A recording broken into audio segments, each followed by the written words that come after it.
Code Red, dalawa version ko, may smart ako, meron din akong globe. Pero susubukan ko pa rin yung globe kasi just to challenge, kasi mahina daw yung globe dito. Okay, volunteer po. Ayan, si Sir. Sir, dito po tayo. Don't need your phone, you don't need your phone. Ano lang, disclaimer, may mga deployed na ho tayo dito na makakatanggap ng message. Okay, sir, ang scenario natin, security guard tayo, tayong dalawa, okay? Tapos ronda tayo, okay? Banda ron, nandun yung code red natin. No? Ang idea lang is for us to press this red button, and then we'll count all together how fast did we actually get to receive the message. Yung makakatanggap, naka-deploy sila dito, sila yung magsasabi, meron na. No? So, yun lang yung natin yung bayan, okay? So ronda na tayo, no? Lakad tayo. So, okay, dito tayo, sir. Sana hindi nag-plug, no? Dito. Ito siya, sir. Okay. So, press nyo lang po.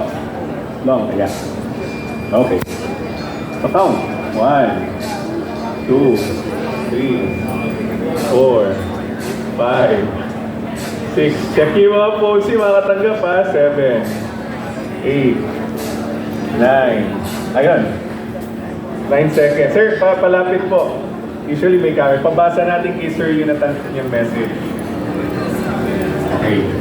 Triggered. Magte-text message siya. Yes. Magsisend po siya ng coded na message saying na napindot nyo, na-trigger nyo siya. May code red. Diba? Pwede mo siyang itanong yung message. Yes.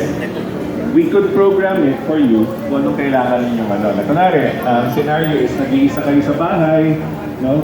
Tapos merong burglar, matanda na siya, hindi na makakapag-text. Ikaw, sa tabi lang ng kama niya, push niya lang yun, diba? Yun. So that's very practical, no? So imagine if you could have that, no? Say sa business ninyo, tindahan ninyo, no? Or anything that, lalo especially, I know, the more that we protect, why do we protect? No? Because of the threat. The threats are actually real. That's why people come here, no, at Tax Expo. And this is just one. I don't sell guns, no, but the data that we have, we could use it practically, no. And